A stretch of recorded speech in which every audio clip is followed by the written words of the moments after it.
Here we have a 1996 Ford Mustang GT. In a few minutes we'll be making the key to it.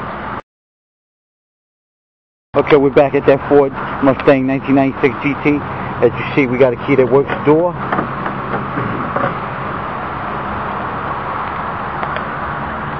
The key works the trunk lock.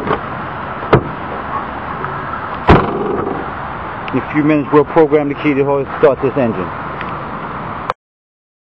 Okay, we just finished programming that 1996 Ford Mustang. His machine's ready. Yep, it's finished.